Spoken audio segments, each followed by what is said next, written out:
क्या कोचिंग करते हो दोस्त? सर फर्स्ट से लेकर 12th तक हम बच्चों को पढ़ाते हैं। अच्छा जी, जेके बोर्ड का भी है और सीबीएसई के बच्चे भी जानदार से ज़्यादा डॉग रहा है वो ये है कि हमारे सेरिकल्चर की अलग लेगेसी हमारी अनफॉर्चुनेटली हमारे यहाँ के फार्मर्स फायदा आपका बेटा आपका भाई आपके CDS project provider, sir. Anganwadi product Yes, sir.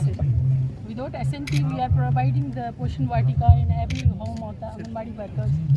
लोगों की शान कहते हैं और जिसमें खिलते हैं हर तरह के फूल उसको हिंदुस्तान कहते हैं। जिसमें खिलते हैं हर तरह के फूल उसको हिंदुस्तान कहते हैं। शाइस्ता किस साहस के साथ इन चुनौतियों का सामना कर रहे हैं और ये सब करने के बावजूद भी आप सबके मुंह में वो हंसी, आप सबके दिल में वो हिम्मत देखकर हम जैसे जो कि वर्दी लगा के इतने दिन घूमे जा रहे हैं हमारा भी हौसला बनता है।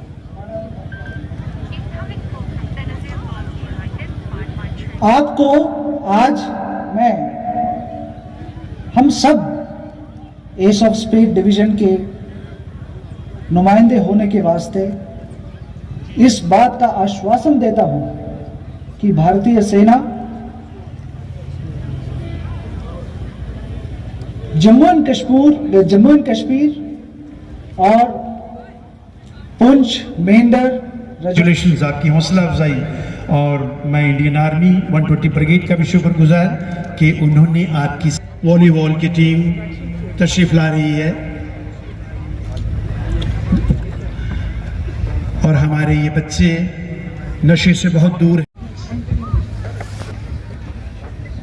Thank you sir. आपको सम्मानित कर रही है यहाँ की सिविल सोसाइटी अशरफ चौधरी। ऊपर आ गए मीर आलम साहब भी अब इसके बाद तशरीफ लाएंगे और जनरल साहब।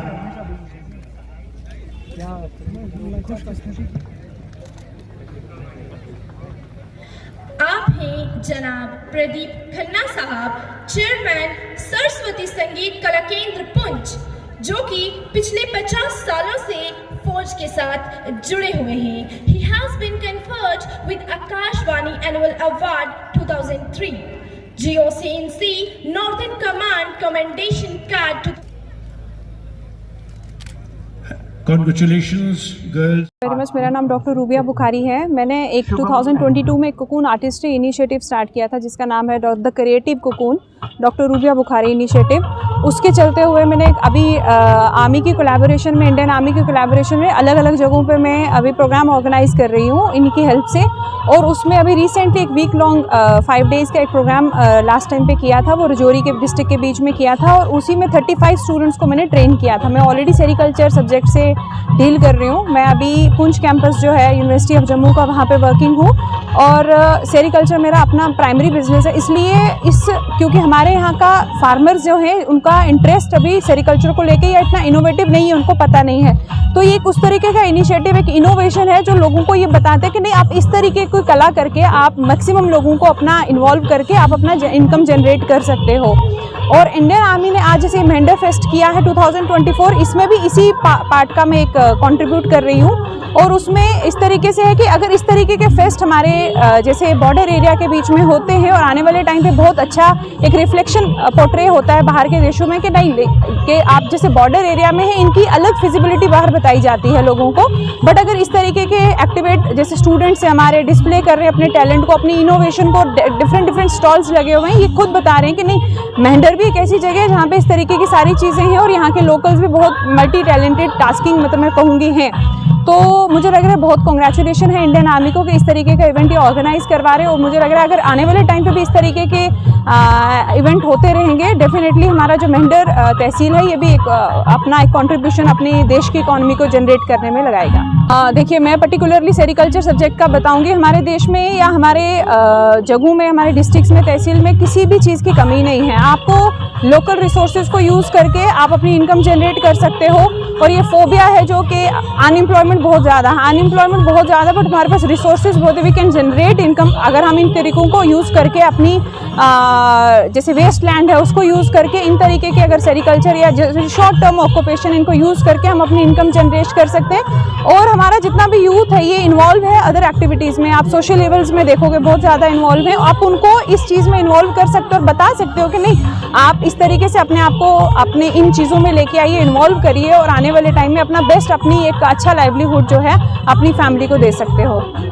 Saika Khana. I am from Government Degree College Mandal and representing the women's team of volleyball from Government Degree College Mandal. पिछले 2 हफ्तों से जो बिम्बेगली ब्रिगेड की जानिब से यहाँ पे स्पोर्ट्स फेस्ट ऑर्गेनाइज किया गया था, उसमें बहुत सारे जो स्पोर्ट्स इवेंट्स थे वो कंडक्ट करवाए गए और उसमें जितने भी स्पोर्ट्स पर्सन थे, जितने भी टीम्स के मेंटर एरिया में, उन सब ने इसमें पार्टिसिपेट किया।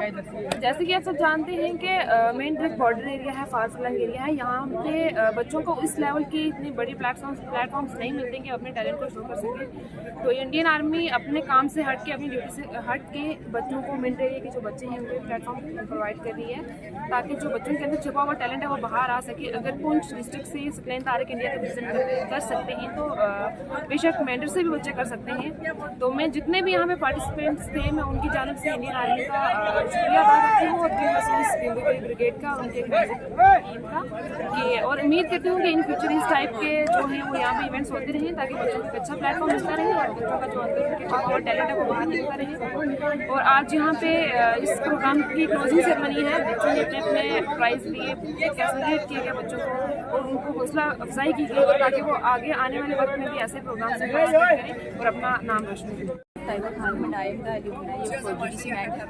Today we are in OP Hill Stadium। तो यहाँ पर आज इंडियन आर्मी की तरफ से जो मैंडल फेस्ट 2024 हुआ था तो उसकी आज क्लोजिंग सेरेमनी थी। तो I want to tell you that ये जो मैंडल फेस्ट 2024 था तो इसमें इंडियन आर्मी ने जो मैंडल के उनको अलग अलग गेम्स में पार्टिसिपेट करने के लिए एक प्लेटफॉर्म, एक पर्टिकुलर प्लेटफॉर्म प्रोवाइड किया है। लाइक दैट उन्होंने वॉलीबॉल कॉम्पिटिशन है, कबड्डी कॉम्पिटिशन है, स्टोन लिफ्टिंग है या जितना भी खो-खो है, आर्मी और 7। तो ये सारे प्लेटफॉर्म्स उन्होंने उनका main module as per as mind perspective इस कंसर्न ये था कि एक तो उनको mentally as well as physically fit रखना हमारे मेंटल की पब्लिक को, और दूसरी जो नैर्को टेररिज्म का चल रहा है, ड्रग्स में जितने भी हमारे यूथ जो है वो इन्वॉल्व हो रहे हैं डे बाई डे, तो उससे यूथ को दूर रखने का एक बहुत अच्छा स्टेप है। और मेरा जितनी भी जनरल पब्लिक ऑफ द मैंडल है तो मेरा उनसे यही रिक्वेस्ट रहेगी एज वेल एज मैसेज रहेगा कि तुमको जितनी ज़्यादा ये अपॉर्चुनिटीज़ ये लोग दे रहे हैं, इंडियन आर्मी दे रही है, तो तुम लोगों को ये ऐसी अपॉर्चुनिटीज़ को ग्रैब करना चाहिए और अपने टैलेंट को एट द मैक्सिमम लेवल पर उनको एक्सप्लोर करना चाहिए। Then I am also highly grateful to Indian army के उन्होंने इस तरह के प्रोग्राम ऑर्गेनाइज किए और हमारे लोगों को इस तरह के प्लेटफॉर्म्स दिए कि वो अपने टैलेंट को एक्सप्लोर कर सकें हाईएस्ट लेवल पे। तो हम लोग इस चीज़ की गवाह हैं कि इंडियन आर्मी ना सिर्फ वो बॉर्डर पे हम लोगों की हिफाजत कर रही है बल्कि हम लोगों को, हमारी जनरल पब्लिक को घरों में आकर इवन देन कि वो ऐसे प्लेटफॉर्म्स दे रहे हैं कि वो अपने आप को physically as well as mentally fit रख सके। That's why it is also known that sir strong mind is also found in strong body. तो मैं हाईली थैंकफुल हूँ इंडियन आर्मी का कि उन्होंने ऐसे प्रोग्राम्स ऑर्गेनाइज किया। और मेरी उनसे रिक्वेस्ट रहेगी अगर वो कृष्णा घाटी ब्रिगेड है या बिम्बेगली ब्रिगेड है, मैंडल ब्रिगेड है, आने वाले टाइम में तुम लोग ऐसे प्रोग्राम ऑर्गेनाइज करो। तो इसी तरह से ये प्रोग्राम ऑर्गेनाइज होते रहें तो हिंदुस्तान की तारीख में बेटियाँ जो है वो कभी इंदिरा गांधी तो कभी सरोजिनी नायडू बनकर सामने आई है। तो I again request and I am highly grateful to the Indian army for organizing such type of program and for giving us such type of platform for exploring our talent.